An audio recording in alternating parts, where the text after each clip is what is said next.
सारी दुनिया हमारी तरफ ललचाई आंखों से देखती थी। लोहारू हल्के के अंदर मेरी जानकारी में कम से कम 500-700 बच्चे होंगे जिन्होंने अपने घर को बर्बाद कर दिया।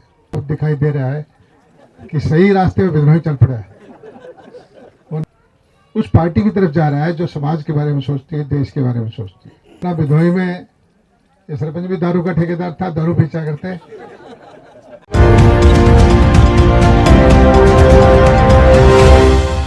तक संभव हुआ इस लोहारू हल्के में हर घर की टेल तक पानी पहुंचाने वाले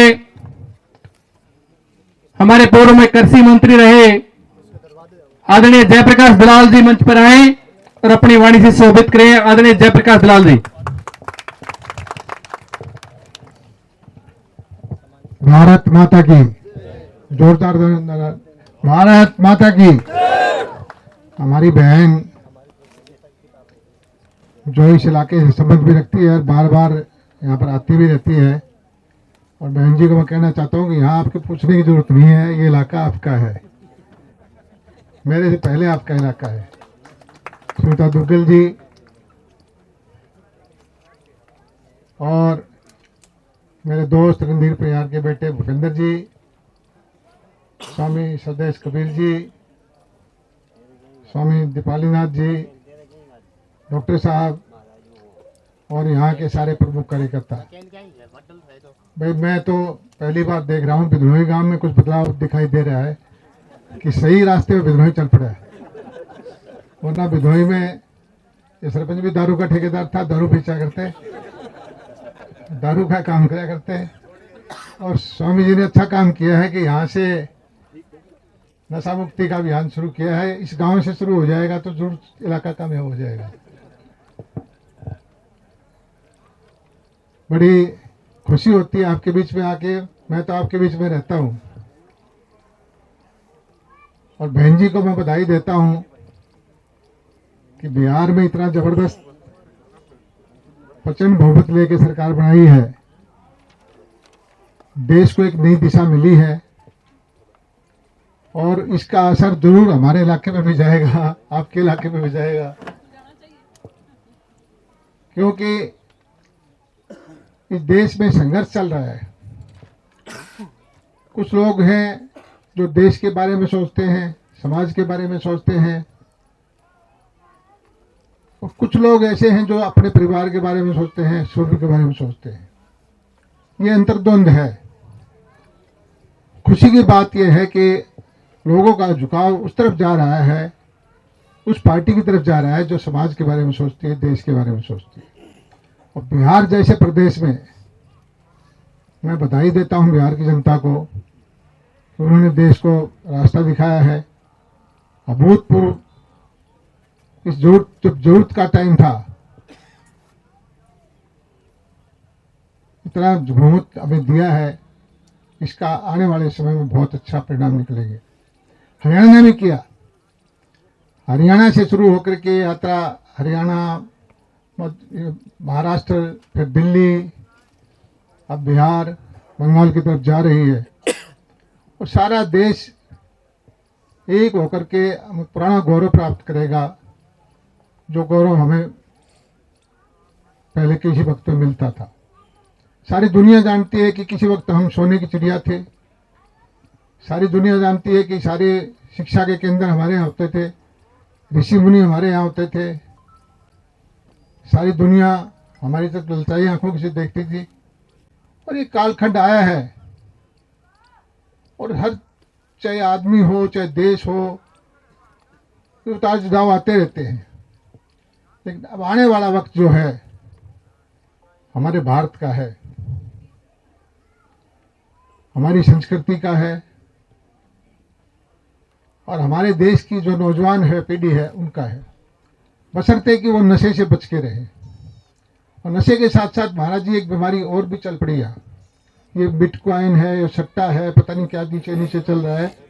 जितनी जिसके लाडले बच्चे हैं उसको 15 लाख नीचे आया हुआ है, कोई 20 लाख नीचे आया हुआ है। लोहारू हल्के के अंदर मेरी जानकारी में कम से कम 500-700 बच्चे होंगे जिन्होंने अपने घर को बर्बाद कर दिया। पता नहीं है, प्यार प्यार में बच्चों के हाथ में वो क्या दे देते, बैंक का खाता दे देते और जुआ खेल खेल के दुबई में, अब तो हमारी सरकार के मैं बधाई देता हूँ कि उन्होंने इसको पाबंदी लगाने की कोशिश की है, लेकिन फिर भी बहुत ज़्यादा गंभीर विषय हैं।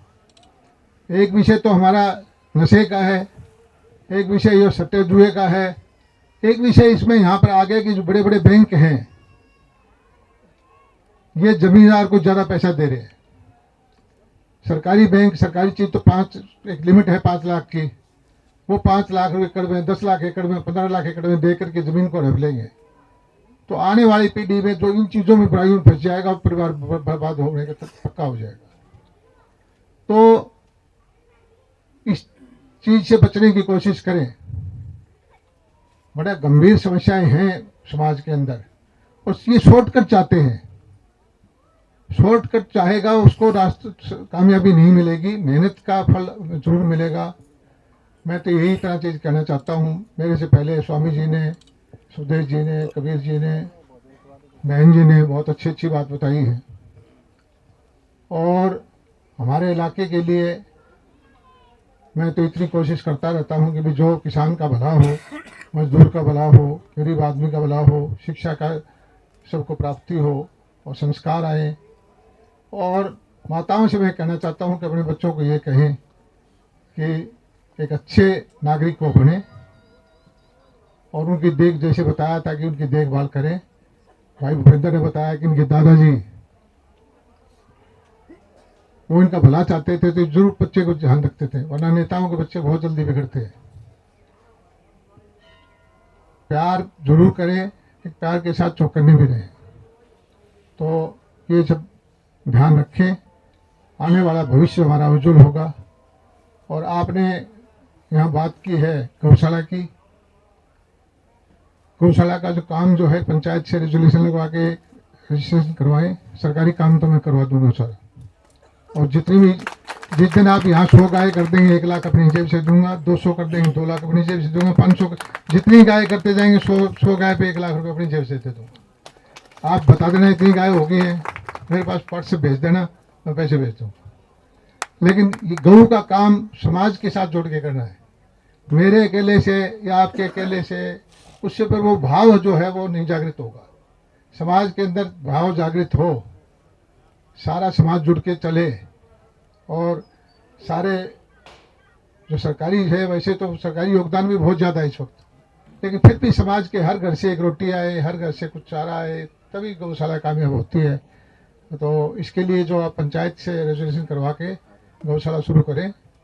कोई भी काम होता है अच्छा, हम भी हैं, राजेश भाई हैं, केडिया साहब हैं, दानी बहुत हैं लोग, ये वैसे भी वहाँ इतनी बड़ी गौशाला चलाते हैं 2000 गाय की इसमें शिवानी में।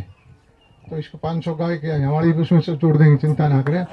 आप काम को शुरू करें, आपका काम करवा देंगे। तो लंबा चौड़ा भाषण का नहीं होता। बहुत मैं बहन जी का फिर से धन्यवाद करता हूँ कि बहुत बहुत स्वागत करता हूँ कि इन्होंने इतना टाइम निकाला।